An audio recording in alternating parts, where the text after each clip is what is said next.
Bonjour tout le monde. Bonjour et bienvenue. Bienvenue à tous sur ce live.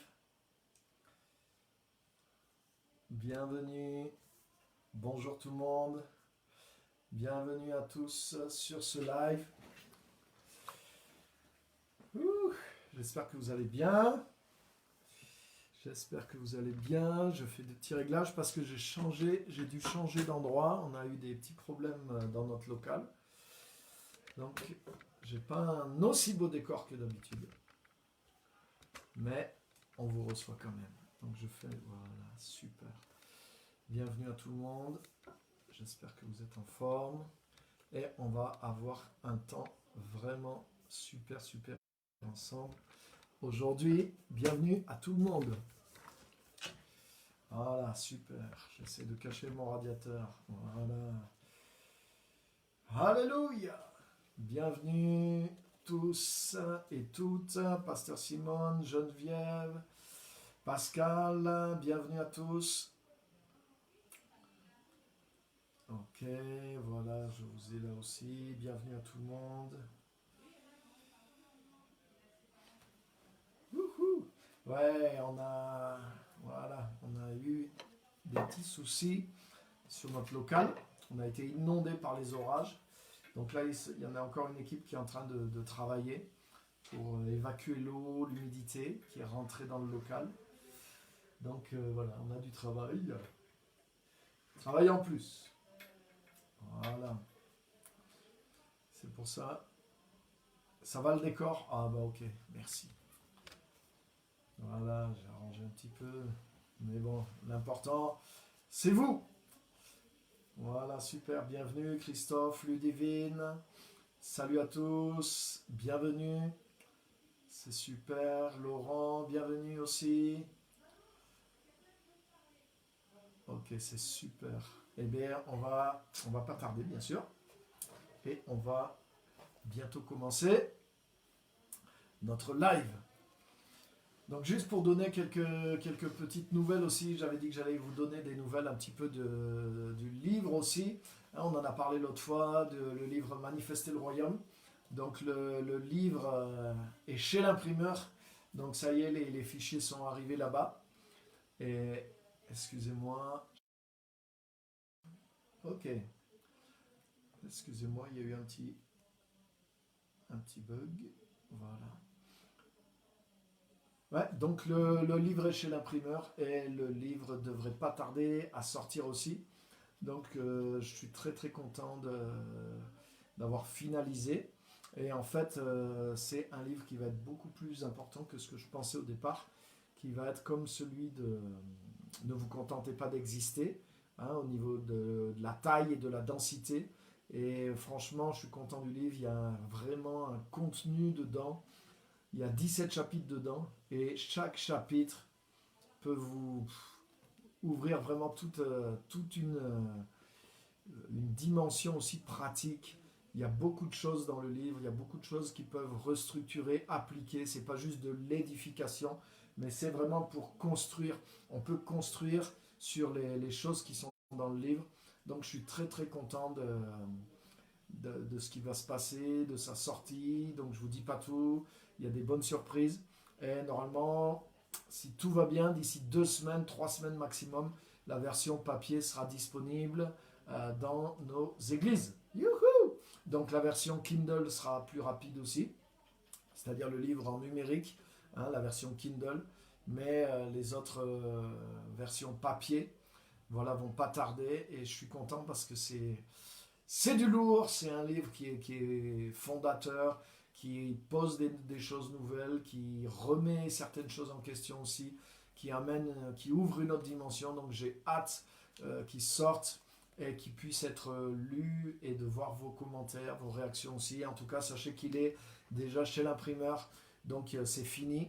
C'est maintenant plus mon travail, c'est celui de l'imprimeur. Alléluia! Donc ça, je suis très content sur ça. Donc bienvenue à tout le monde, bienvenue Lazare. Hein, on a quelqu'un là qui regarde depuis le sud de l'Algérie, depuis le désert du Sahara. Bienvenue, il y a la connexion internet là-bas aussi. Rouya! Salam alaikum. Donc, Magali, bienvenue. Yvan, bienvenue. Mélanie. Ah, ils ne sont pas ensemble, hein, parce que là, c'est mari et femme, et je vois qu'ils sont connectés sur deux appareils différents. Donc, peut-être qu'ils regardent de deux endroits différents. Soyez les bienvenus. Clarisse, Bijou, soyez les bienvenus. Super. Donc, aujourd'hui, je vais vous partager quelque chose d'unique, hein, comme à chaque fois, hein. Et vous allez voir que ça va être très très intéressant. Donc par contre, je voulais... Peut-être je vais pouvoir le... Parce que j'avais besoin... Voilà. Je vais vous faire un petit dessin.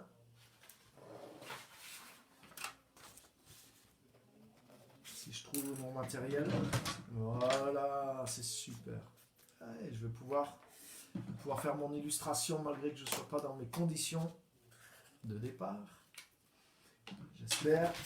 Voilà, en tout cas, on va parler de choses vraiment très très fortes, très intéressantes aujourd'hui. Et en fait, je voudrais vous montrer comment et pourquoi vivre dans la... Il y a comme deux planètes en fait, hein. C'est ce que j'avais annoncé et c'est ce que je veux vous montrer ce soir. C'est que, en fait, tout en étant enfant de Dieu, tout en étant en Christ, mais on peut vivre comme dans deux planètes différentes, comme dans deux sphères différentes, et ça change complètement, ça va changer complètement le style de vie qu'on a, et ça explique beaucoup de choses. Vous allez voir que suite à ce message, ça va vous aider à comprendre beaucoup de choses, peut-être sur vous, peut-être sur le pourquoi de certaines situations, ou même des fois... certains même enfants de Dieu, tu dis mais comment ça se fait qu'il se passe ça, comment ça se fait que, alors qu'ils ont l'église, alors qu'ils sont en Christ, comment ça se fait qu'il leur arrive ça, etc. etc. Donc j'espère que ça va vous aider et je sais que ça va vous communiquer des clés aussi pour comprendre pas mal de choses aussi. Donc on va commencer sans plus tarder, on va juste prier, on va remettre ce moment au Saint-Esprit, parce que je voudrais vraiment qu'il y ait la grâce de Dieu sur ces moments d'une manière spéciale. Donc bienvenue à tous ceux qui nous ont rejoints et on va commencer dans le vif du sujet dès maintenant.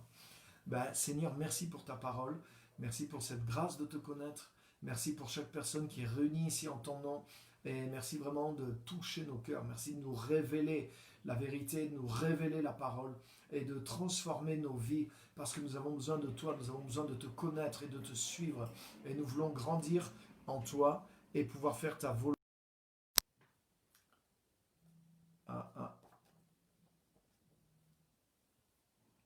Ah, ça a coupé. Aïe, aïe, aïe, aïe, aïe, aïe, aïe. Ça, c'est pas normal. C'est pas normal. Pourtant, là, je suis en haut débit et c'est chez moi que ça coupe. C'est pas chez vous, c'est chez moi. Ok. Coupé. C'est revenu. Ok, bon, j'espère qu'on n'aura pas le problème. S'il y a le problème, je vais me déplacer. Parce que d'habitude, je ne suis pas ici. Donc peut-être là, je suis un peu plus loin. Pourtant, non. Ok, j'espère qu'on n'aura pas de soucis en tout cas, qu'on n'aura pas de coupure. Je viens exprès dans ce local parce qu'il y a du débit. Donc normalement, on ne devrait pas souffrir de coupure. J'espère que ça va marcher. N'hésitez pas à signaler si vous voyez que ça coupe. Ok, merci d'être là. Donc, je disais, il y a deux manières de vivre notre vie en tant qu'enfant de Dieu. Et c'est comme vivre sur deux planètes. Et vous allez voir pourquoi je prends cette image. Donc, il y a une planète que tout le monde connaît. Vous voyez, elle est là. C'est le monde présent. Et je ne parle pas, de ce qui est mauvais. Je ne parle pas de... vous voyez, il y a une connotation. Dans la Bible, le mot monde peut avoir deux connotations différentes. Ça peut vouloir dire le monde qui est sous l'emprise du malin, donc avec le péché, le vice, les choses qui sont contre Dieu. Hein, l'esprit de ce monde, c'est-à-dire l'esprit du malin qui agit dans le monde pour amener les gens dans la rébellion contre Dieu ou amener les gens à faire des choses qui sont contraires à Dieu. Mais la Bible parle aussi du monde pour désigner la planète Terre, l'humanité. Par exemple, quand la Bible dit « Dieu a tellement aimé le monde », là, il n'y a pas une connotation... sinon, parce que, vous voyez ce que je veux dire, hein, il est question de l'humanité, hein, et le monde aussi peut désigner la planète. Donc c'est dans ce sens-là que je le prends aujourd'hui, le monde présent. C'est-à-dire simplement, voilà, la vie sur Terre, de manière neutre, sans cette connotation mauvaise. Ok? Donc, il y a une planète qui est le monde présent, et il y a une autre planète qui est celle sur laquelle on a beaucoup parlé, celle sur laquelle je me suis beaucoup entretenu tous ces derniers temps avec vous, et qui est la planète de l'appel de Dieu. Et c'est une autre planète. La planète, voilà, la planète de l'appel.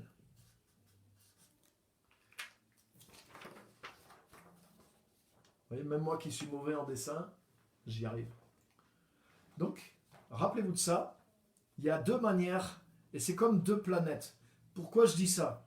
Parce que sur une planète, il y a une force dans chaque planète qui est une force de gravité. Hein, c'est la raison pour laquelle on tient tous sur la planète, et comme la planète, malgré qu'il y ait certains qui sont en train d'essayer de se battre encore pour dire que la Terre est plate, nous savons que la Terre est ronde, et que donc on se dit mais comment ils tiennent ceux qui sont en bas, hein? En réalité il n'y a pas de bas, il n'y a pas de haut, parce que l'univers est plus grand qu'on pense, mais en fait c'est parce qu'il y a cette force de gravité que on est attiré vers le centre de la Terre, et chaque planète a son centre de gravité, et c'est pour ça que voilà, les choses tiennent, et elles sont attirées par le centre de la Terre. Et c'est pour ça que j'utilise cette image. Parce qu'en fait, selon la planète sur laquelle vous vivez, il y a un centre de gravité, et chaque planète a une gravité différente. Hein. Par exemple, sur la Lune, on pèse moins lourd que sur la Terre. Hein. Les cosmonautes qui étaient sur la Lune, vous avez déjà vu les images, hein, ils peuvent faire des bonds, ils peuvent sauter, parce que la gravité est moins forte que sur la Terre. Donc du coup, c'est comme si tu pesais la moitié, hein, que sur la Terre. Hein, il y en a certains, ça les arrangerait. Hein, j'ai déjà vu d'ailleurs circuler cette blague qui n'est pas mauvaise du tout. Hein, c'est quelqu'un qui est en surpoids et qui dit non, c'est pas que tu es trop gros, c'est simplement que tu n'es pas sur la bonne planète. C'est pas mal. Hein, c'est vrai que si tu es sur la Lune, tu vas peser peut-être beaucoup moins. Donc il y en a certains, c'est peut-être pour ça qu'ils sont dans la Lune, peut-être s'ils ont là. Non, c'est juste une blague. Mais en tout cas, ce que je voudrais vous dire, c'est que dans la vie, en tant qu'enfant de Dieu, selon la planète sur laquelle on est, mais les choses vont changer, parce que chaque planète a un centre de gravité. C'est-à-dire que si tu gravites, si tu es né de nouveau, mais que le centre de ta vie, c'est le monde présent, mais forcément, il y a ce poids de gravité qui est sur ta vie, et finalement, tu restes attiré autour de ça. Et les amis, quand vous allez comprendre ça, vous allez comprendre plein de choses. Comment, même en tant que pasteur, hein, le pasteur qui regarde, là je sais qu'il y a des pasteurs qui regardent, mais ça va t'aider. Ou quand tu travailles dans l'œuvre de Dieu, même pour comprendre les gens, pour comprendre les chrétiens, pour comprendre ta vie. Bien sûr, ce n'est pas un truc pour juger les gens. On n'utilise jamais l'écriture pour juger dans un mauvais sens les autres, mais ça peut te donner du discernement sur des situations.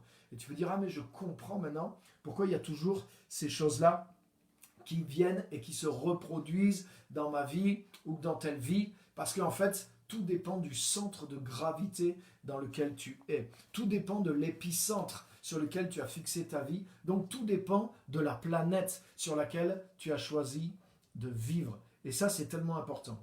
Donc, ces planètes, elles sont illustrées il y a beaucoup de versets qui en parlent. Et je vais vous donner deux références, par exemple. Voilà, ici et ici. Donc, par exemple, pour ce qui concerne le monde présent, hein, la planète du monde présent, que vous voyez bien dans l'écran, hein, il en est question, par exemple, dans Romains chapitre 12, verset 2. Romains 12, 2, à partir du verset 2, et les versets qui suivent, versets 3 et 4, il est dit, je vous le cite de mémoire, mais vous le trouverez comme ça, dans la version Louis II, hein, il est dit, ne vous conformez pas au siècle présent. Donc il parle à des enfants de Dieu qui ont l'Esprit de Dieu. Ne vous conformez pas au siècle présent, mais soyez transformés par le renouvellement de l'intelligence, afin que vous discerniez quelle est la volonté de Dieu, ce qui est bon, agréable et parfait. Ne vous conformez pas au siècle présent, mais soyez transformés par le renouvellement de l'intelligence. Et souvent, l'autre fois j'ai prêché ça à des chrétiens très engagés, même des leaders, et ils m'ont dit, mais pasteur, comment tu as prêché ça? Ils m'ont dit, c'est la première fois qu'on entend comme ça. D'habitude, quand on entend prêcher sur ce verset, ne vous conformez pas au monde présent, ça veut dire ne vous conformez pas aux péchés qui sont dans le monde. Mais le verset ne veut pas dire ça. Le péché, il parle à des chrétiens, et il dit qu'il y a juste une différence entre ne pas simplement être à ce que le centre, à ce que la zone dans laquelle je vis, ce ne soit pas juste les choses du monde présent. Il ne dit pas ne vous conformez pas au péché, ne vous conformez pas aux œuvres des ténèbres. Il y a des passages où il parle de ça. Mais là, dans Romains 12, il dit simplement ne vous conformez pas au siècle présent. Donc même dans ce qui n'a rien de mauvais, même dans ce qui est légitime, même dans ce qui est nécessaire, mais si simplement, en fait, Romains 12.2 veut dire ne vivez pas sur cette planète, mais soyez transformés par le renouvellement de l'intelligence pour que vous discerniez quoi? Quelle est la volonté de Dieu? Ce qui est bon, agréable et parfait. Ça veut dire que en étant renouvelé par le Seigneur, en ayant ce contact avec l'Esprit de Dieu, avec la parole Réma de Dieu, comme je partageais ce matin avec les pasteurs Guy et Simone, en étant renouvelé par cette révélation de la volonté de Dieu, mais le centre de ma vie, ce qui dirige ma vie, la planète sur laquelle je vais vivre, ça va être accomplir la volonté de Dieu. Ça va être la planète de mon appel. Et comme je vis renouvelé par le Saint-Esprit, mais je ne vis plus autour simplement du monde présent, mais ma planète, ça devient mon appel. C'est-à-dire que je suis consacré pour faire la volonté de Dieu. Et donc, moi, ma vie, elle tourne autour de ces choses-là, qui est, avec Matthieu 6,33, que vous connaissez tous aussi, cherchez d'abord le royaume de Dieu et sa justice, et le reste vous sera donné en plus. Le reste, c'est quoi? Jésus en parle dans les versets qui précèdent. Il dit, c'est la nourriture, le vêtement, le logement, tout ce qui est nécessaire pour vivre. Tu vois, il ne parle pas du péché. Il parle juste, il dit que l'appel de Dieu, la volonté de Dieu, le royaume de Dieu doivent être des choses qui sont prioritaires. Prioritaires sur même les nécessités du monde présent. Mais ce que j'ai découvert, c'est qu'il y a beaucoup d'enfants de Dieu, ils sont réellement convertis, ils sont réellement nouveaux, ils sont même fidèles à l'Église, mais ils gravitent autour de cette planète. Ils gravitent autour de cette planète. Et là, vous allez voir, vous allez comprendre beaucoup de choses. Je vais rajouter un élément sur mon petit schéma. Donc désolé, vous voyez à l'envers, mais je pense que vous comprenez, vous arrivez à lire. Donc là, j'ai mis l'église au milieu. J'ai mis l'église au milieu. Et vous voyez, il y a des gens, par exemple, des chrétiens, leur planète, c'est le monde présent. C'est-à-dire que finalement, le but, le centre de leur vie, le centre de leurs préoccupations, mais c'est essentiellement les choses de la vie courante. Bien sûr, ils font rien de mal, bien sûr, ils ont ce qu'ils regardent est sanctifié, ce qu'ils font est sanctifié. Ils ont une vie d'église aussi, qui est là. Donc, mais le centre de gravité de leur vie, ce qui est la majorité de leurs préoccupations, les choses sur lesquelles ils se projettent, les choses dans lesquelles ils ont des projets, mais il n'y a rien de mal, il n'y a pas de péché dedans, mais c'est juste la vie sur terre. Et bien sûr, ils ont l'espérance du salut, ils ont l'espérance de la vie éternelle, ils ont aussi une vie spirituelle, mais leur vie, leur zone dans laquelle ils vivent, leur zone de confort, elle gravite autour des choses de la terre, des choses de cette vie. Et du coup, le système qu'ils ont choisi finalement, mais c'est la planète sur laquelle ils vivent et autour duquel tout va graviter. Et ça, c'est tellement, tellement, tellement important. Donc, la question c'est, est-ce que je vis dans cette zone-là ou est-ce que je vis dans cette zone-là? Et je vous garantis que ça change tout. Parce que par exemple, qu'est-ce qui se passe sur une planète? Comme je disais tout à l'heure, il y a une force de gravité. Il y a des choses aussi qui sont en orbite autour de la planète. Hein. La planète, c'est comme un système qui décide de tout ce qui est autour aussi. Et par exemple, si ma zone de confort, en tant que chrétien, c'est le monde présent, donc je ne suis pas attiré par le péché, mais je suis attiré par, bah oui, mes vacances, je fais ça, ma voiture c'est ça, ah ben moi je fais des plans pour vivre comme ceci, et en fait je vis chrétiennement dans le monde, mais finalement le but de ma vie, les choses autour de lesquelles gravite ma vie, c'est l'ordinaire, c'est les choses de la terre qui finalement sont ma préoccupation, qui sont ma zone habituelle. Et je vais te dire, quand tu vis dans ce système-là, par exemple, mais par exemple, les amis que tu as, c'est des gens qui sont aussi autour du même centre de gravité. Certains événements qui arrivent aussi sont aussi ceux qui tournent autour de cette planète, de ce centre de gravité-là. Et cette planète-là, elle entraîne certaines conséquences. Il y a certaines choses qui sont en orbite autour de cette planète. Par exemple, l'usage de mon temps, il est par rapport à cette planète. Ma famille, elle tourne autour de cette planète. Mon argent, il tourne par rapport à cette planète. Mon temps, ce que je fais avec ma vie, ce que je fais avec mes vacances, ce que je fais avec le temps libre, mais tout tourne autour de cette planète. Mais bien sûr, j'ai aussi l'église, je vais à l'église. Mais maintenant, regarde la différence. Quelqu'un, son centre, lui, sa planète, c'est Matthieu 6, 33. Il poursuit son appel, il poursuit la volonté de Dieu. La chose prioritaire sur sa vie, c'est pas comment faire pour vivre, mais il s'en occupe aussi. C'est pas quelqu'un d'irresponsable, hein. C'est quelqu'un qui est extrêmement responsable. Mais sa priorité, la première responsabilité qu'il a prise, cette personne, c'est je me dirige vers la volonté de Dieu.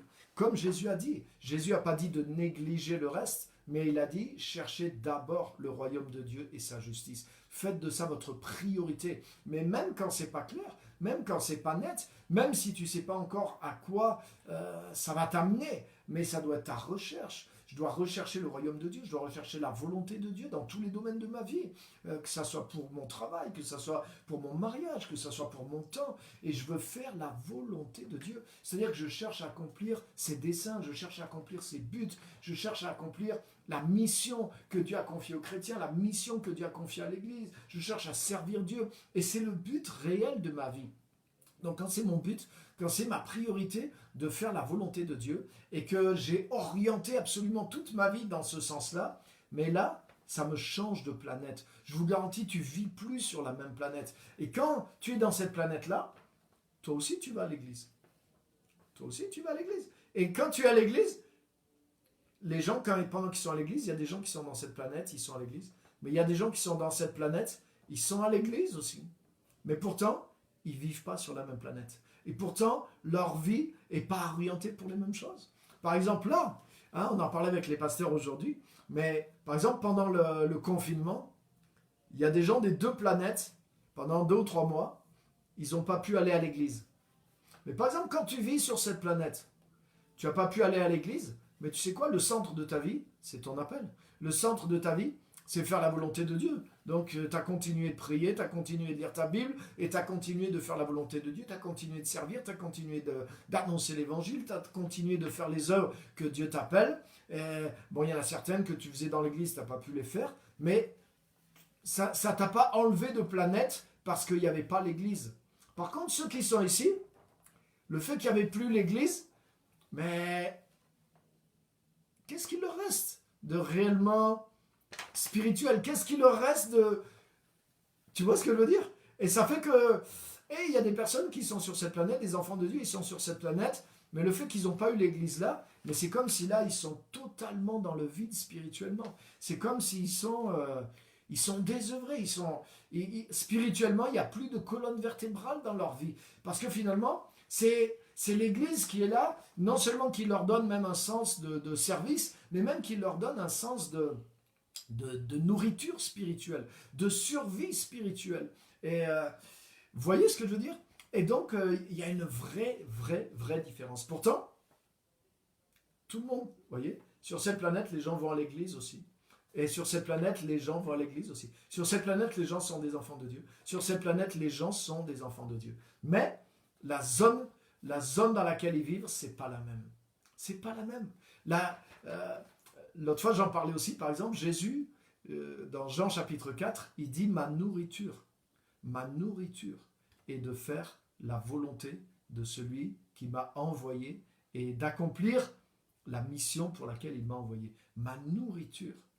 Ça veut dire que sans nourriture, tu ne peux pas vivre. Sans nourriture, tu ne peux pas vivre. Donc, quand tu es dans cette planète-là, c'est ta nourriture. C'est-à-dire que c'est devenu un besoin vital. Faire avancer l'œuvre de Dieu, travailler pour le plan de Dieu, voir les œuvres de Dieu s'accomplir, servir Dieu, c'est le cœur de ta vie. C'est ta vie, c'est ta récompense, c'est la raison pour laquelle tu vis, c'est ta nourriture. Donc c'est quelque chose qui est indispensable. Et ta nourriture, tu sais, quand c'est ta vie, tu ne dépends pas de quelqu'un d'autre pour pouvoir l'avoir, le plus possible en tout cas. Parce que sinon c'est terrible pour toi. Hein? Imagine que pour manger, tu dépendes à 100% de quelqu'un d'autre, mais le jour où cette personne n'est plus là, tu es en danger de mort. Donc tu ne peux pas laisser la responsabilité de ce qui est vital pour toi dans les mains de quelqu'un d'autre. On est d'accord? Tu dois devenir indépendant, tu dois pour pouvoir avoir ta subsistance. Et on le fait pour la nourriture. Hein. On travaille, on gagne notre croûte, hein, on a nos courses, on a notre frigo, on essaye. Et on ne dépend pas du voisin pour pouvoir qu'est-ce que je vais manger aujourd'hui. Je ne dépends pas de mes parents, je ne dépends pas de mes voisins. Et tout le monde essaye. Bon, ça peut arriver des fois quand on soit dans une situation difficile et pour un moment, on dépend de quelqu'un d'autre pour vivre. Mais là, c'est terrible. Et on fait tout pour se sortir de cette situation. Mais Jésus, c'était pas juste pour survivre spirituellement, mais sa nourriture, c'était de faire la volonté de celui qui l'a envoyé. Et Jésus était devenu adulte, Jésus était devenu autonome. Jésus savait comment trouver cette nourriture. Et pour lui, c'était prioritaire. Dans Jean chapitre 4, c'est dit que Jésus était fatigué du voyage. Il a demandé de l'eau à cette femme, il avait soif, il avait faim. Les disciples étaient allés chercher à manger. Jésus était fatigué. Mais quand cette femme est arrivée, Jésus a senti le sens de mission, il a vu qu'il y avait un travail à faire, et il a oublié sa soif, il a oublié sa faim, et il a commencé à faire un travail spirituel avec cette personne, et il l'a amené à la révélation, et au travers d'elle, il a réussi ensuite à faire un week-end de 3 jours avec tout le village, et il a amené tout ce village à la révélation et à la parole de Dieu. Et pendant que Jésus parlait avec cette femme, les disciples sont arrivés avec les kebabs et les frites, et ils ont dit, ça y est, regarde Seigneur, on a la nourriture. Et Jésus a dit, j'ai plus faim. Quoi? Et les disciples ont dit, enfin Jésus n'a pas dit ça dans ces termes, Jésus a dit littéralement, il leur a dit, j'ai à manger une nourriture que vous ne connaissez pas. Tu te rends compte? J'ai à manger une nourriture que vous ne connaissez pas. Et les disciples ont dit, mais il y a quelqu'un d'autre qui a déjà amené à manger avant nous. On arrive avec les provisions, comment ça se fait? Et Jésus a dit, c'est là que Jésus leur dit, non, ma nourriture est de faire la volonté de celui qui m'a envoyé et d'accomplir son œuvre. Waouh! Et je regarde, Jésus dit à ses disciples, j'ai à manger une nourriture que vous ne connaissez pas. Pourtant, les gars, ils avaient tout laissé pour suivre Jésus. Les gars, ils accomplissaient certaines œuvres même, pendant qu'ils étaient avec Jésus déjà. Jésus les envoyait, ils accomplissaient certains miracles, ils commençaient à prêcher. Mais si Jésus leur dit, j'ai à manger une nourriture que vous ne connaissez pas, cette nourriture c'est de faire la volonté de mon Père, ça veut dire qu'ils n'étaient pas encore sur cette planète. Ils étaient en train d'apprendre, mais ils n'étaient pas encore devenus centrés sur cette planète. Ce n'était pas encore une nourriture pour eux. Ce n'était pas un besoin vital, comme ça l'était devenu pour Jésus. Alléluia. Alléluia. Quand tu es sur cette planète, faire la volonté de Dieu, faire l'œuvre de Dieu, c'est comme une option pour toi. Quand tu es dans la planète monde présent, tu es un vrai chrétien. Tu es né de nouveau. Mais accomplir la volonté de Dieu, suivre ton appel, c'est pas vital encore pour toi. C'est pas indispensable pour toi. C'est-à-dire que oui, quand l'Église fait un effort d'évangélisation, tu es là. Quand l'Église veut faire où tu as des activités chrétiennes. Mais quand tu as fini ton activité chrétienne, tu reviens sur ta planète. Regarde là, la différence avec Jésus. Jésus n'était pas dans un temps de ministère dans Jean chapitre 4. Hein, ils traversaient simplement, ils étaient en voyage pour aller servir plus loin. Hein, ils retournaient, je crois qu'ils allaient, non, ils revenaient en Judée, je ne me rappelle plus. En tout cas, ils ne devaient pas s'arrêter là, donc ils étaient juste pendant leur voyage. Ils n'étaient pas dans le ministère. Et en plus, ils étaient fatigués, c'était un temps pour se poser dans le voyage et de manger, ils étaient entre eux, donc ils n'étaient pas dans le service. on pourrait dire Jésus avait posé son manteau de service. Il n'était pas dans les heures de service, mais c'était en lui. Quand tu vis sur cette planète-là, le repos, c'est au ciel. C'est-à-dire que tu es dans... Quand tu vis pour ton appel, mais tu sors pas de ça. Tu ne sors pas de cette planète. Quand tu es dans cette planète-là, ouais, de temps en temps, tu as des moments où tu sers le Seigneur. Tu as des heures où tu vas servir le Seigneur. Tu as des heures où tu fais une action, une activité spéciale pour le Seigneur. Tu peux même être pasteur et être dans cette... ici. Tu peux être leader de cellule et être ici. Et simplement, quand tu as fini ton service, tu reviens sur ta planète. Et du coup, ça fait que tu as un zèle, tu es engagé pendant les heures où tu te consacres à cette activité spirituelle. Mais tu peux faire ça tout en vivant sur cette planète-là. Mais quand tu es sur cette planète-là, ton centre de gravité, c'est cette planète-là. C'est-à-dire, c'est les choses de ce monde. C'est les soucis de comment je vais faire pour réussir ça, comment je vais payer ça, et je vais faire ci, C'est ces choses-là, en fait, qui sont le moteur de ta vie. C'est les choses normales, légitimes de la terre, même pour un chrétien, qui sont le moteur de ta vie. Et l'Église, le service de Dieu, c'est un de ces éléments aussi. Peut-être c'est ta maison, ta famille, voilà, certains plaisirs que tu aimes, certaines choses qui sont dans ta vie que tu aimes. Et il n'y a rien de mal à ça du tout.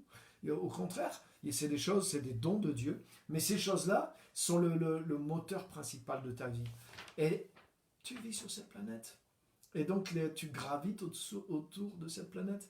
Et la zone de confort dans cette planète, elle est dans ces choses-là. Mais quand tu es sur cette planète-là, c'est différent. C'est différent. Tu vis pour autre chose. Tu vis pour la cause de ton appel. Tu te formes pour la cause de ton appel. Ça fait que ton temps gravite autour de ça.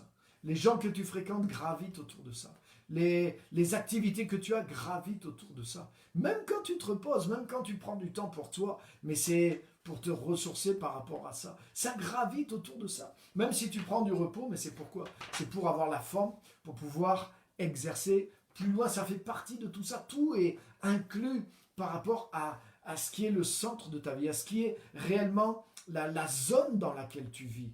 Et je te garantis que ce n'est pas la même chose de vivre sur une planète et de vivre sur l'autre. Et ça explique beaucoup de choses. Ça explique pourquoi les mêmes chrétiens qui vont dans la même église, mais se retrouvent dans des situations différentes. Certains se retrouvent en dehors, certains se retrouvent par terre spirituellement, certains se retrouvent dans telle ou telle situation. Pourquoi? Parce que le fait que tu vas dans la même église ne garantit pas sur quelle planète tu es.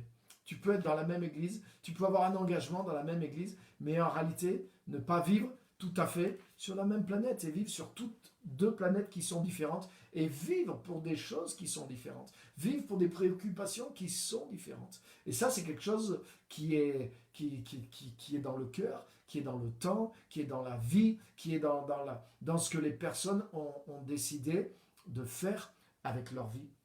Et je te garantis que ça fait deux mondes différents avec leurs centres de gravité qui sont véritablement différents. C'est tellement important. Donc,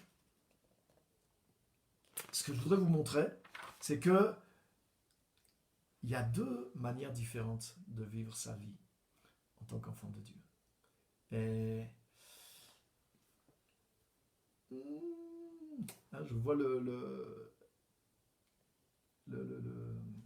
commentaire de la pasteur Simone qui dit « Sinon, tu t'endors comme le monde. » Et c'est normal. Si ma planète, c'est le monde présent, mais je vais vite être endormi spirituellement. Parce que je ne suis pas tiré, je ne suis pas stimulé, je ne suis pas mis au défi, je ne suis pas sous les enjeux de la vie spirituelle. En fait, la vie spirituelle, c'est comme un confort de plus pour ma vie présente. Quand le monde présent, finalement, c'est ma zone, c'est mon but, c'est mon environnement, ben, en fait, la vie spirituelle, oui, elle m'intéresse, je l'aime, j'aime le Seigneur, mais finalement, je prie, j'utilise ce que j'apprends de Dieu, je le réinvestis sur ma planète. C'est-à-dire que je vais utiliser la foi pour améliorer ma vie, pour résoudre certaines situations. Et puis des fois, on a des témoignages aussi qui ne sont pas mauvais. Ouais, j'ai prié, j'ai trouvé du travail, gloire à Dieu. Et ça peut être un témoignage qui est vrai, quelle que soit la planète sur laquelle tu es.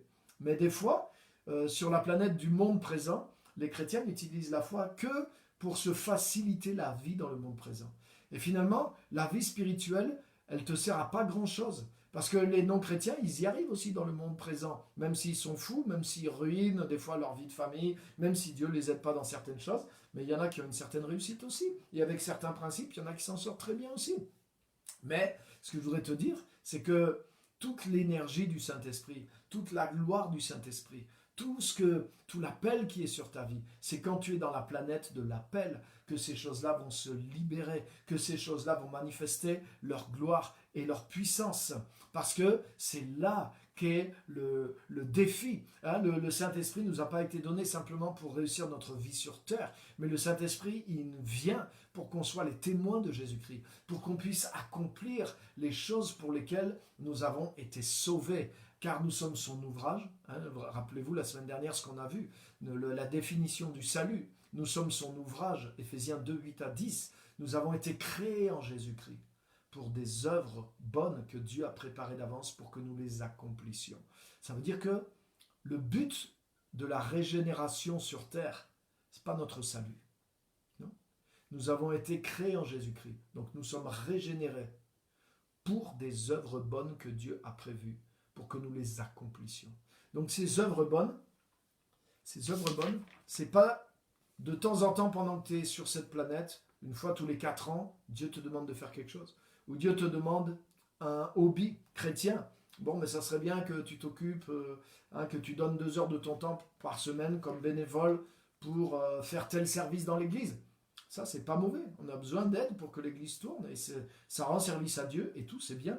Mais ça veut dire que tu es sur cette planète, mais qu'il y a quelques heures de ton temps qui servent à l'église ici. Tu vois ce que je veux dire?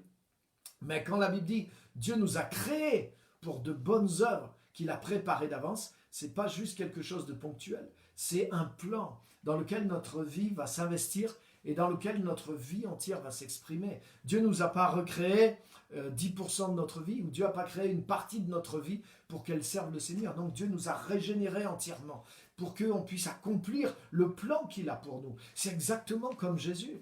Jésus, quand il s'est donné entièrement à sa vocation, mais tu as vu, sa nourriture, c'était de faire la volonté de Dieu. Donc sa vie entière était active pour servir le plan de Dieu et la volonté de Dieu. Et les bonnes œuvres qu'il accomplissait, c'était accomplir le plan de Dieu au quotidien. Même si par exemple dans une journée, ça pouvait arriver peut-être une certaine journée, Dieu lui dit repose-toi, prends du temps pour toi, lis ta Bible, prie, ressource-toi. Il n'y avait peut-être pas une œuvre spéciale ou un service spécial ce jour-là, mais ce jour-là faisait partie de la continuité de sa vie qui était entièrement dédiée à accomplir la volonté de Dieu. Et c'est ça que ça veut dire Dieu nous a régénérés pour les œuvres bonnes. Ce n'est pas juste des petites actions ponctuelles qui arrivent de temps en temps dans notre vie, pendant qu'on vit sur une planète qui est centrée sur nous, et centrée sur nos besoins, et centrée sur mener la vie la plus confortable possible dans le monde présent.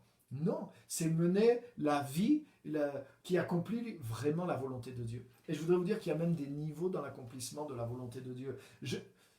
Honnêtement, aujourd'hui là, je pourrais vous enseigner, pour ceux qui sont sur cette planète-là, la planète de l'appel, même sur la planète de l'appel, il y a tellement de choses à savoir. Il y a tellement de niveaux, il y a tellement de choses qui peuvent accélérer, de choses qui peuvent structurer, de choses qui peuvent vous amener dans d'autres dimensions sur ça. Là, avec ça, je pourrais aussi faire des séries comme là, pendant une année peut-être, uniquement sur ça, une fois qu'on est à l'intérieur de l'appel. Comment avancer, comment structurer, comment accélérer, comment... Là-dedans, il y a déjà... C'est un monde en soi. Mais aujourd'hui, je ne suis pas idiot. Vous voyez, j'ai besoin de lunettes un petit peu pour lire de près. Mais je ne suis pas aveugle dans le monde spirituel. Et je sais un peu aussi où sont les chrétiens aujourd'hui. Comment vont les églises. Je voyage dans plusieurs pays. Donc j'ai un peu la température de l'église dans plusieurs endroits dans le monde. Et je sais que beaucoup de chrétiens sont sincères, sont sauvés, sont nés de nouveau, ont le Saint-Esprit. Ils ne vivent pas dans le péché, mais je vous garantis qu'il y a beaucoup de chrétiens qui vivent sur cette planète Ils vivent en étant sauvés, ils vivent en étant de bons membres d'église, mais ils vivent sur cette planète. Leur zone de confort. Donc je crache pas sur eux, je suis pas en train de les mépriser, je les aime, je fais simplement un constat, c'est pas pour dire, et c'est pas pour dire après, ah oui, lui il n'est pas sur la bonne planète, non, c'est moi qui compte aujourd'hui. Vous occupez pas des autres, Dieu s'occupe des autres, et Dieu veut que vous vous occupiez de vous. Et c'est pour ça que j'ai plein de messages, j'ai des formations, j'ai des choses pour les gens qui sont sur cette planète. Mais beaucoup de chrétiens sont sur cette planète. Et aujourd'hui, mon souci, je veux qu'il y ait un changement de planète. Je veux qu'il y ait un changement de centre de gravité. Je veux qu'il y ait un changement de... Et tu sais, quand tu es sur cette planète, tu ne vas pas à l'église pour les mêmes raisons que ceux qui sont sur cette planète. Quand tu es sur cette planète, tu lis ta Bible, mais tu ne reçois pas les mêmes choses que tu reçois quand tu es sur cette planète. Quand tu reçois la grâce de Dieu ici, mais tu ne reçois pas la grâce de Dieu pour les mêmes raisons que ceux qui sont sur cette planète. Quand tu es dans la planète de l'appel, mais les ressources spirituelles que tu as, elles te développent dans les défis que tu as, elles te développent dans le service que tu as. Les dons de l'esprit, inutile de vous dire, qu'ils se développent beaucoup plus sur cette planète que sur cette planète. Ceux qui sont sur cette planète, ils veulent recevoir les dons de l'esprit que les autres exercent. Ah, j'ai besoin que Dieu me dise par quelqu'un, j'ai besoin d'une prophétie pour ceci, j'ai besoin de m'aider pour prospérer dans mes affaires, j'ai besoin du conseil pour savoir avec qui je vais me marier. Ah là, par exemple, moi j'ai beaucoup de gens qui sont sur cette planète, qui n'écoutent pas les messages, qui n'appliquent pas la parole de Dieu, et puis au bout d'un moment qui sont dans cette planète, malgré qu'ils essayent de manipuler Dieu pour que Dieu les bénisse dans leurs mauvais choix, mais ils finissent par se planter quand même. Donc une fois qu'ils ont un peu le bec dans les problèmes, ils viennent voir le pasteur pour que par une prière magique et l'exercice des dons spirituels, ils soient sauvés, ils soient guéris, ils soient transformés, que leurs finances reviennent, que le mariage où ils ont fait un mauvais choix parce qu'on leur avait dit de ne pas faire ça, mais ils l'ont fait quand même, et alors ça boite de tous les côtés, ça prend l'eau de tous les côtés là aussi, mais ils pensent que là, mais c'est la prière magique du pasteur qui va boucher les trous, et que quand même la bénédiction va revenir. Mais je suis désolé, malgré toute ma foi, malgré toutes mes prières, malgré tous les dons que moi je peux avoir, ils vont dire, le pasteur n'est pas assez fort, là j'ai besoin d'un surpasteur, j'ai besoin de délivrance, j'ai besoin de ceci, j'ai besoin... Donc il va aller essayer de voir un grand, excusez-moi, mais qui est un marabout, bout de pasteur, qui se présente comme un pasteur capable de grands miracles, et ils se disent peut-être qu'en faisant une grosse offrande à ce pasteur, je vais sortir de mes problèmes. Mais non, le problème n'est pas dans la puissance, le problème est que tu es sur la mauvaise planète. Et quand tu es sur cette planète-là, au lieu de chercher à ce que Dieu vienne te donner tout ce qu'il faut pour que tu réussisses dans le monde présent, c'est que tu n'es pas sur un fondement suffisant en tant que chrétien. En tant que jeune chrétien, oui, je comprends que... Et encore, tu n'es pas obligé d'être sur cette planète. Tu peux directement aller sur cette planète. Et même s'il y a un temps dans lequel Dieu va s'occuper de toi, même s'il y a un temps dans lequel tu vas recevoir, et je te garantis que cette planète-là, ce n'est pas l'esclavage. Je te garantis que sur cette planète-là, tu reçois beaucoup. Et je vais même te dire que tu reçois plus sur cette planète-là que sur cette planète-là. Aujourd'hui, personnellement, donc je ne veux pas dire, oui, moi je suis sur la bonne planète à 100%, j'en sais rien, Dieu sait où je suis. Mais je suis un peu sur cette planète quand même, je pense, depuis quelques années, mais je ne veux pas revenir dans cette planète-là. De la même façon que, en tant que chrétien, jamais j'ai eu le désir de retourner dans le monde.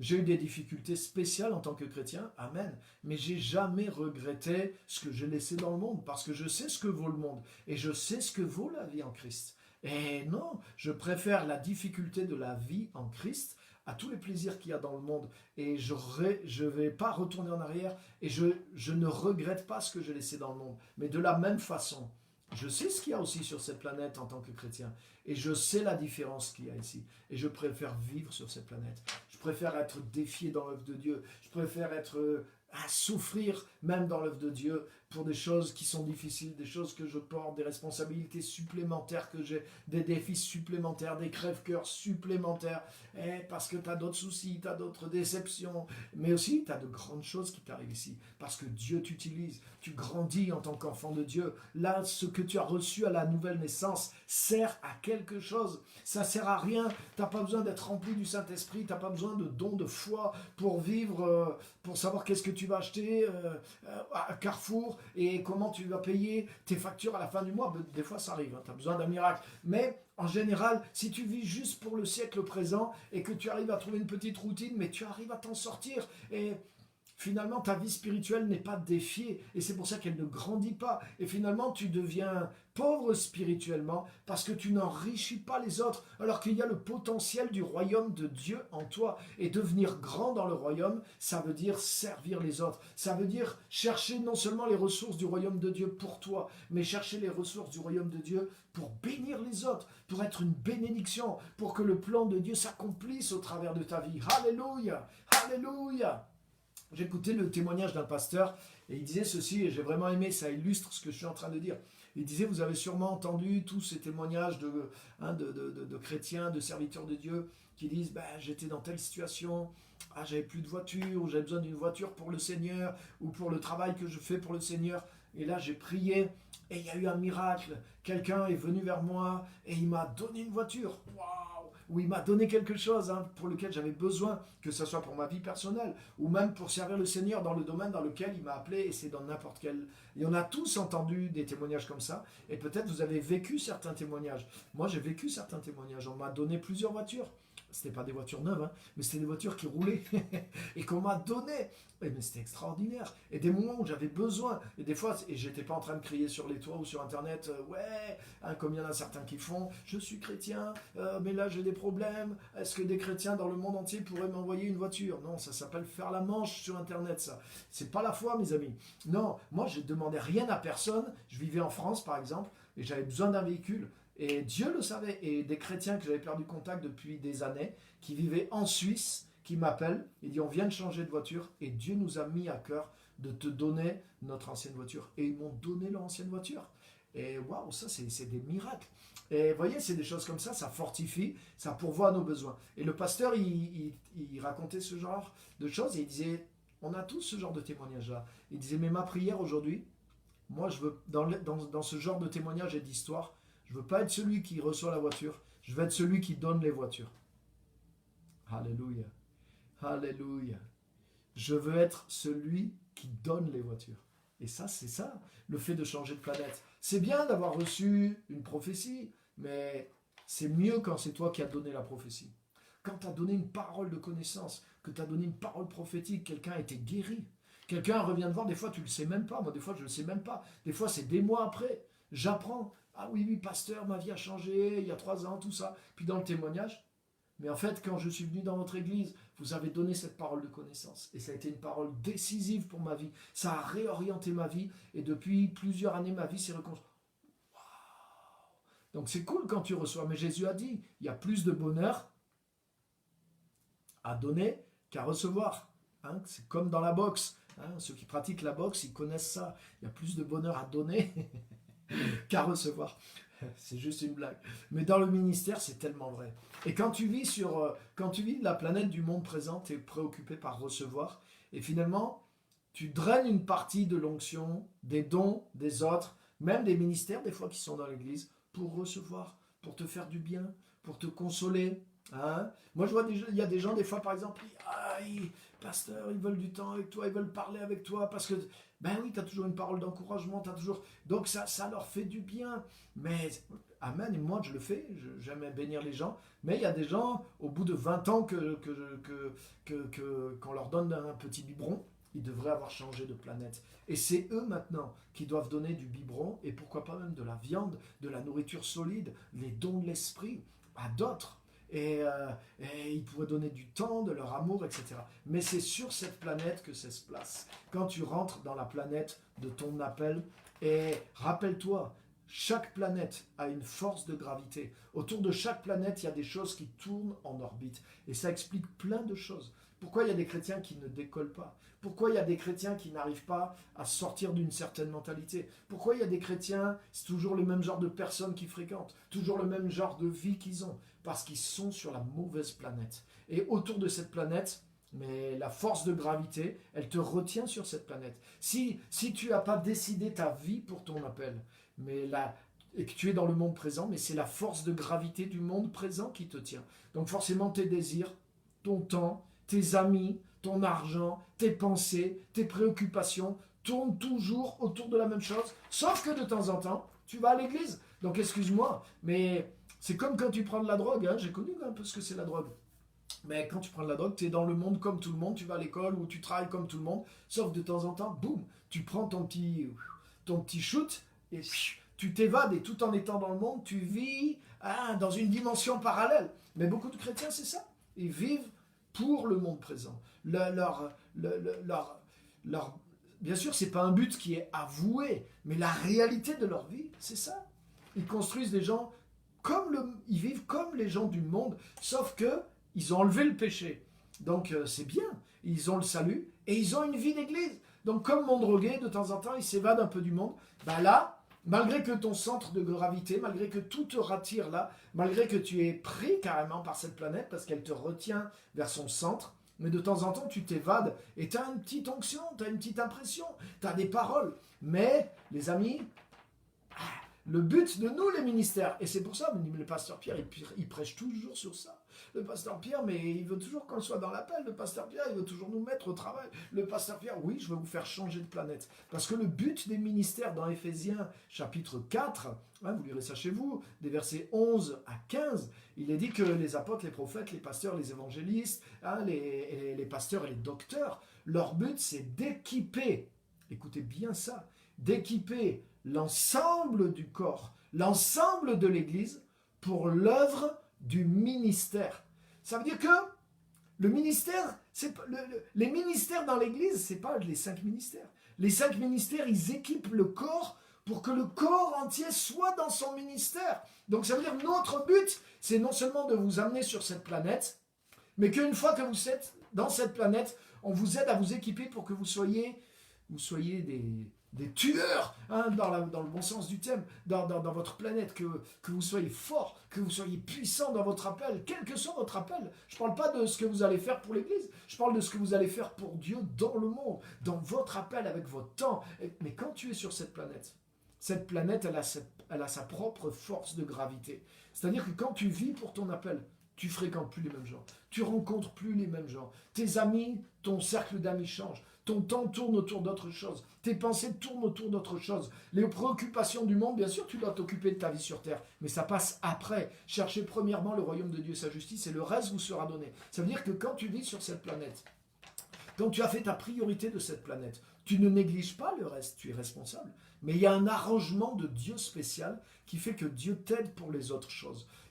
Tu perds moins de temps, tu perds moins d'énergie, parce que Dieu voit que tu priorises son royaume, sa volonté. Donc Dieu t'envoie des dépanneurs. Il y a des anges. Les anges, ils exercent leur ministère, c'est écrit, pour ceux qui doivent hériter du salut. Quand tu décides de servir Dieu, mais Dieu t'aide à moins passer de temps pour tes besoins matériels, il s'occupe de toi. Et il te bénit, non pas pour ton ego, mais Dieu te bénit pour te dégager, pour que tu puisses être complètement préoccupé des affaires de ton royaume. Jésus, mais il y avait tu sais quoi, Jésus, même matériellement, il y avait une équipe de femmes, par exemple, c'est écrit dans la Bible, de ses disciples qui étaient des femmes, et il y avait certaines de ces femmes qui avaient beaucoup de moyens financiers, et c'est écrit qu'elles aidaient le ministère de Jésus et des apôtres, et elles le soutenaient avec leurs biens. Jésus ne s'occupait pas de la comptabilité, Jésus ne s'occupait pas de savoir combien il y avait d'argent dans la caisse, qui allait payer. Imagine, Jésus a débauché une équipe, pas débauché dans le sens d'aller dans la débauche,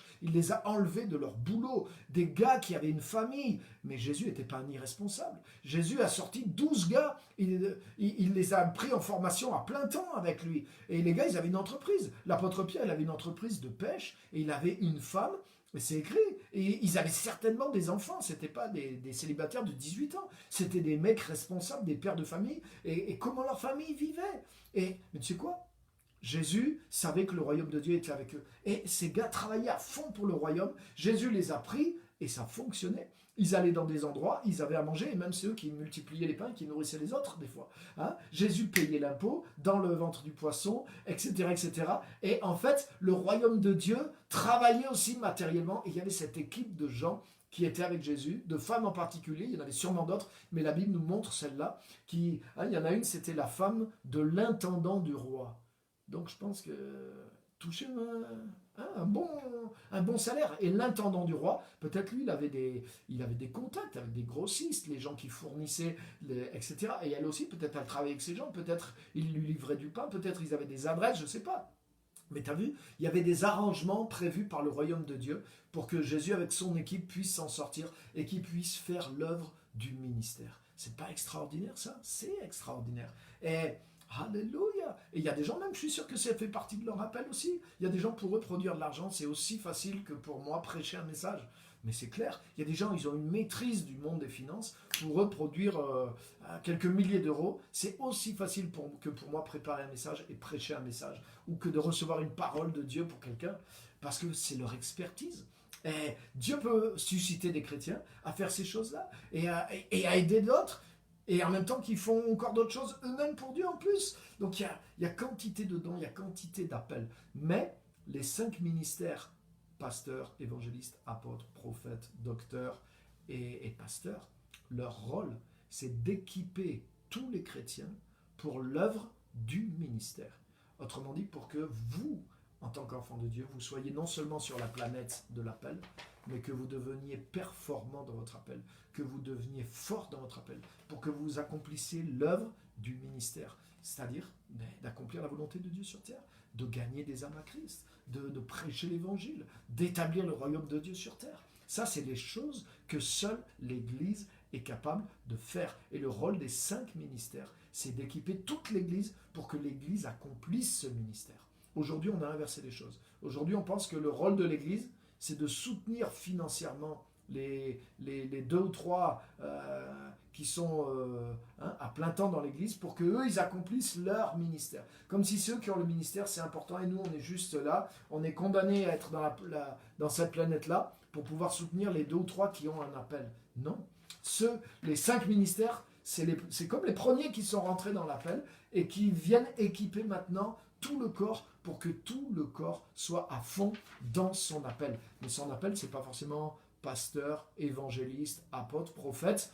Ça peut être même un peu ça, mais c'est dans le monde. C'est comment établir le royaume dans le monde, comment manifester la justice de Dieu, comment servir Dieu dans le monde, comment amener des âmes à Christ, comment amener de nouvelles pensées, de nouvelles structures, comment amener le royaume de Dieu dans le monde. Là aussi, je pourrais donner des détails, mais déjà, le but de mon message, c'est de vous montrer ça. Donc vous voyez que ça explique beaucoup de choses. Comment tu peux être dans la même église, comment tu peux être des chrétiens sincères, mais selon la planète sur laquelle tu es, mais ce qui te tire vers le centre de cette planète, il y a une force dans chacune de ces planètes.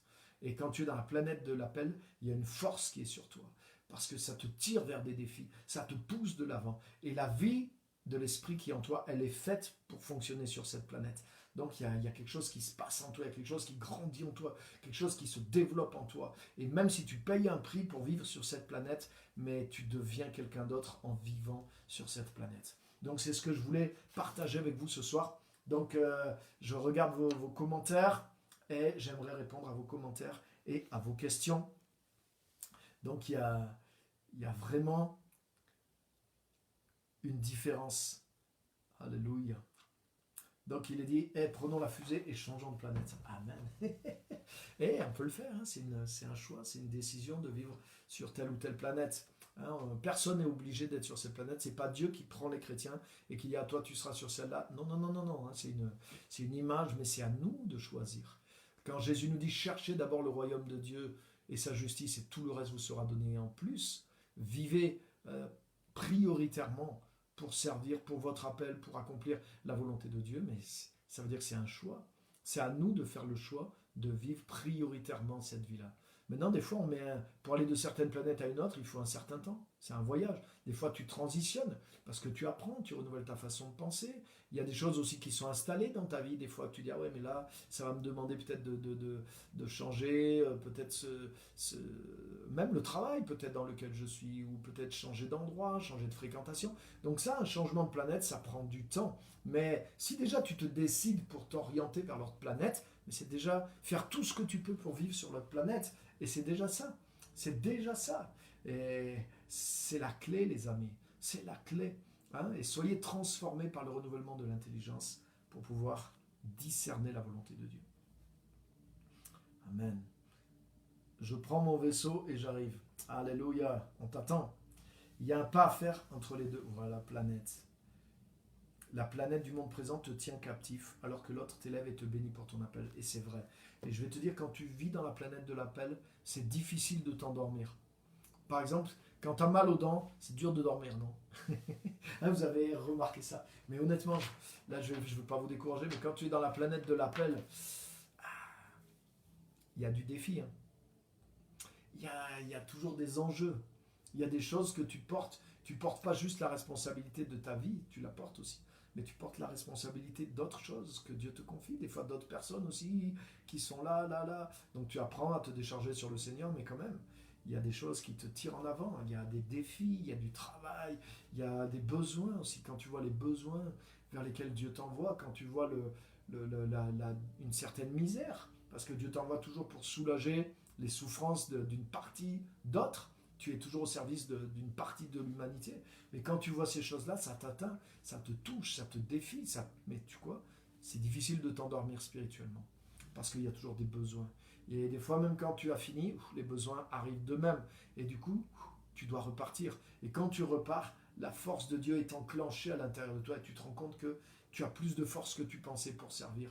Parce que cette force, c'est Dieu qui la libère au fur et à mesure que les besoins viennent dans ta vie et viennent dans ton appel. Et du coup, tu as besoin de ressources nouvelles, donc tu apprends, tu te sens incapable, donc tu dis, waouh, j'ai besoin de me former, donc tu cherches les livres, tu cherches les conférences, tu cherches un leader, tu cherches un mentor, tu cherches pas juste à te nourrir spirituellement, mais tu cherches à posséder de la connaissance pour pouvoir être meilleur pour aider les autres. Et tu te rends pas compte, mais tu es dans un processus qui devient intense, et c'est pour ça que tu passes 2-3 années sur cette planète, tu fais 1000 fois plus de pas dans la vie chrétienne que 15 ans sur cette planète-là. Même en étant dans la même église et en écoutant les mêmes messages avec le même pasteur. Parce que là, dans cette église-là, t'as beau être avec un pasteur aussi bien que moi, tu t'endors quand même. Évidemment, tu dis, ouais, les messages du pasteur, parce que tu t'endors spirituellement. Donc des fois mes messages sont mauvais aussi, ça arrive, hein, ça peut arriver. Mais ce que je veux dire, tu peux être avec le meilleur de n'importe dans la meilleure église du monde. Tu peux t'endormir spirituellement. C'est pas à cause de l'église, c'est à cause de la planète. Ça, c'est tellement, tellement, tellement important. Quand tu es dans la planète du service, c'est difficile de t'endormir. C'est difficile. Parce que tu as mal aux dents des fois. Tu as des souffrances, tu as des défis, tu as des challenges. Mais en quelques années, tu n'es plus la même personne. Et la croissance spirituelle est limitée sur cette planète. La planète du monde présent, il y a une telle force de gravité que tu es lourd. Tu es lourd. Et c'est difficile de grandir. C'est difficile de progresser spirituellement. C'est parce que c'est lié à cette planète. C'est lié à cette force de gravité. C'est lié aux choses qui sont autour. C'est lié à l'air qu'il y a dans cette planète. Il faut aller là. Là, il faut renoncer à soi-même pour aller là. Il faut faire l'effort d'aller là. Mais quand tu es là-bas, beaucoup de choses arrivent. Il y a des miracles qui n'arrivent que dans l'appel. Il n'y a que quand tu donnes que certaines choses se débloquent. Il y a tellement de choses qui se passent sur la planète de l'appel. Alléluia. Amen. Être transformé par le renouvellement de l'intelligence. Amen. Je regarde les commentaires. Ouais, tu deviens pauvre parce que tu n'enrichis pas les autres. Et c'est vrai. C'est vrai. La richesse que Dieu a mis en nous, elle n'est pas que pour nous-mêmes. Rappelez-vous quand Dieu a appelé Abraham, regarde bien ce que Dieu lui a dit. Il lui a dit, je ferai de toi une grande nation. Je te bénirai et ton nom deviendra grand. Hein, c'est notre thème, devenir grand dans le royaume. Dieu a promis à Abraham qu'il allait le bénir et qu'Abraham deviendrait grand dans le royaume. Mais qu'est-ce que Dieu lui dit? Dieu lui dit, je te bénirai, mais tu deviendras une source de bénédiction. Et toutes les familles de la terre seront bénies en toi. Donc Dieu lui fait des promesses personnelles, mais les plus grandes promesses dans son appel, c'est ce qui va rejaillir sur les autres. C'est ce qui va rejaillir sur les autres. Et tu sais, au bout d'un moment, ta bénédiction personnelle, qu'est-ce que tu veux de plus? Une fois que tu as certaines choses dans la vie, qu'est-ce que tu veux de plus? Et c'est pour ça que tu t'endors spirituellement. C'est pour ça que tu restes pauvre sur la planète, finalement, qui tourne autour de nous-mêmes. La planète du monde présent, c'est tourner autour de moi et de mes besoins et d'être dans cette zone de confort.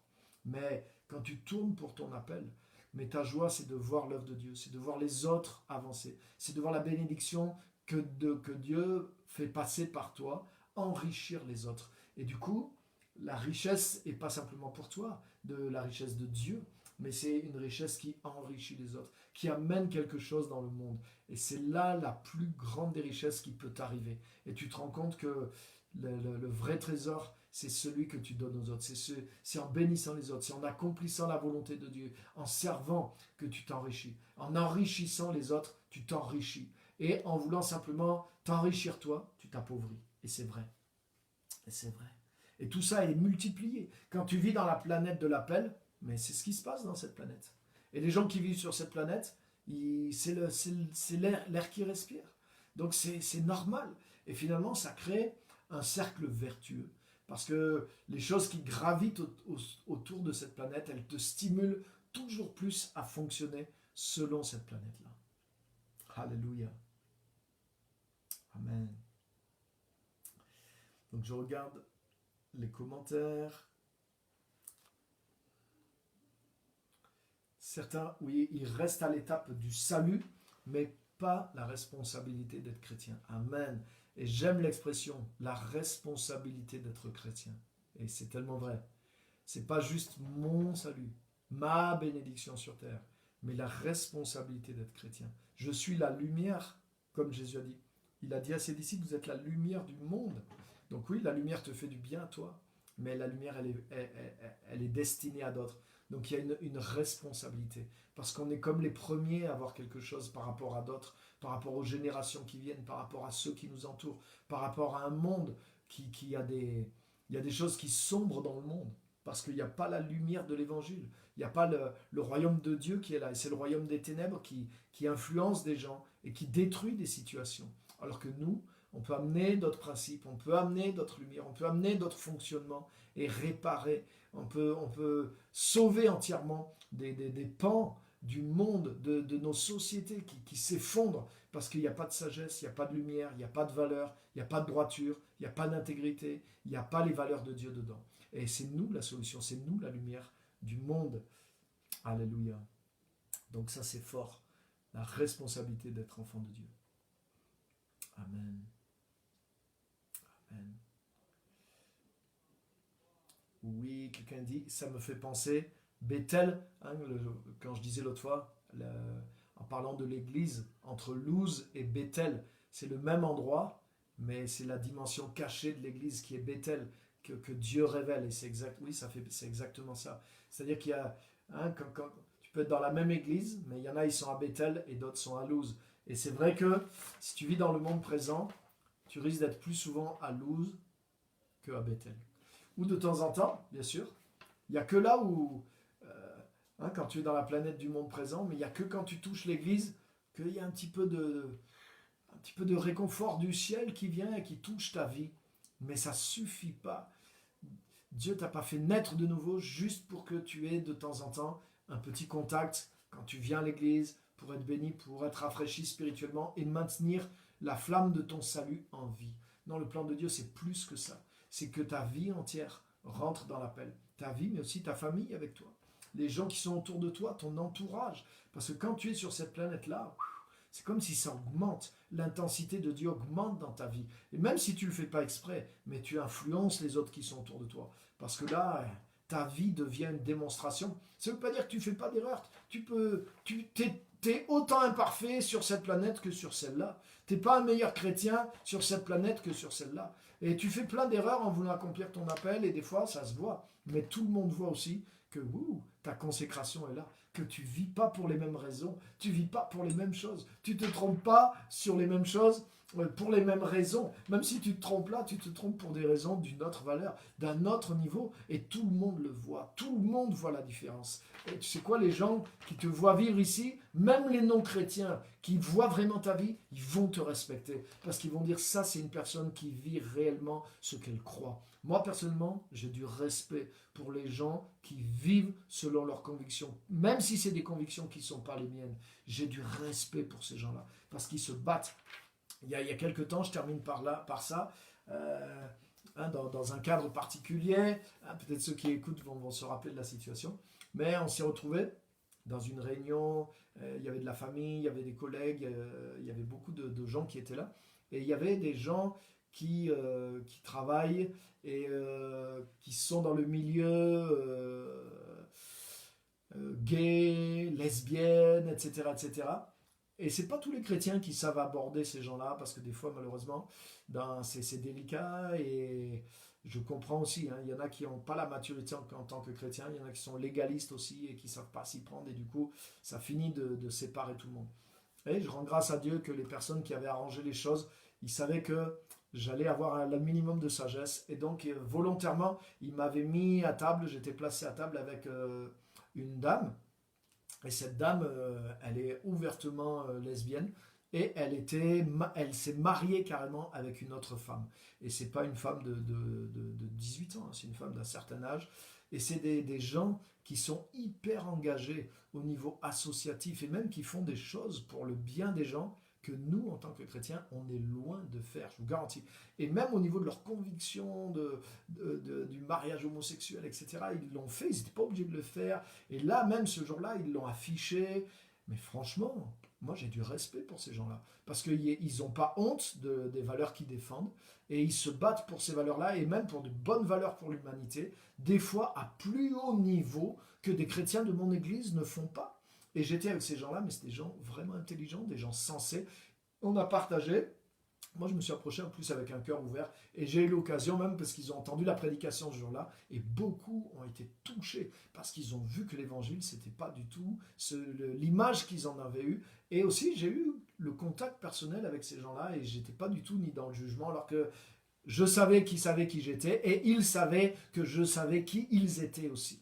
Donc, et on a eu un bon contact, on a bien parlé. Mais tu sais quoi? J'ai du respect pour ces gens-là, parce qu'ils vivent en accord. En tout cas, ceux que j'ai rencontrés là, ils vivent en accord, et ils ont un fort engagement pour leurs valeurs. Et j'ai du respect pour ces gens-là.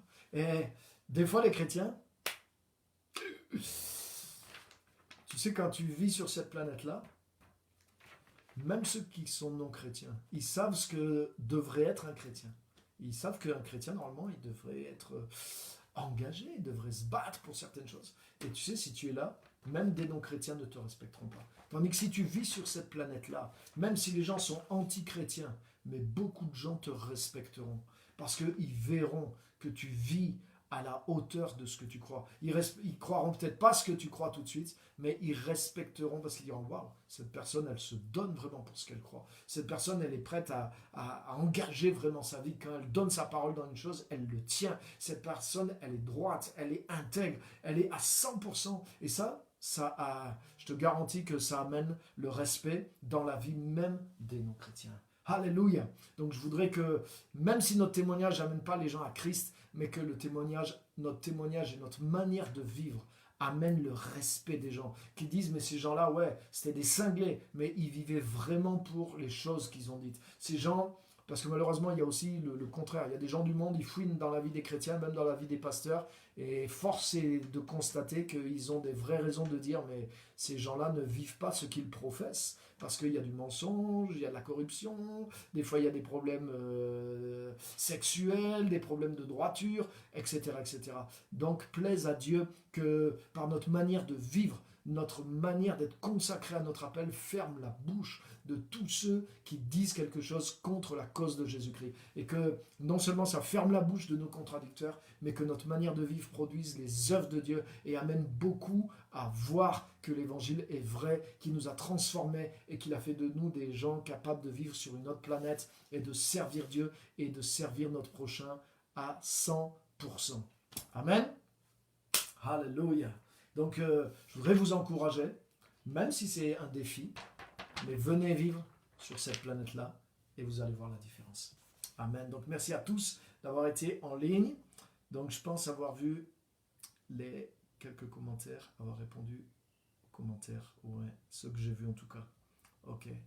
Donc, je ne veux pas faire plus long, puisqu'il est l'heure. Ça fait 1 heure qu'on est ensemble. Et merci un peu plus même. Ouais, on a dépassé un petit peu. Donc, je ne vous retiens pas plus. Que Dieu vous bénisse pour l'église de Clermont-Ferrand. On a réunion d'intercession demain. Donc on sera ici à l'église demain soir. Il n'y a pas d'inscription en ligne. Vous pouvez venir directement à l'église pour 20 heures pour le culte. À Clermont-Ferrand, en tout cas, il faut s'inscrire en ligne pour que nous, on puisse s'organiser s'il y a besoin d'un deuxième culte, parce que pour l'instant, on n'a pas le droit de dépasser un certain nombre de personnes par rapport à la superficie de la salle. Donc, on essaye d'être réglo par rapport à toutes ces choses-là. Voilà.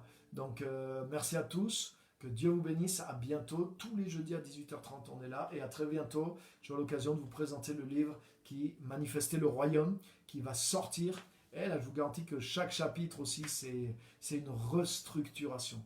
Mais là ce livre-là, c'est sur la planète de l'appel. C'est une fois qu'on est dans la planète de l'appel que ces choses-là ont toute leur valeur.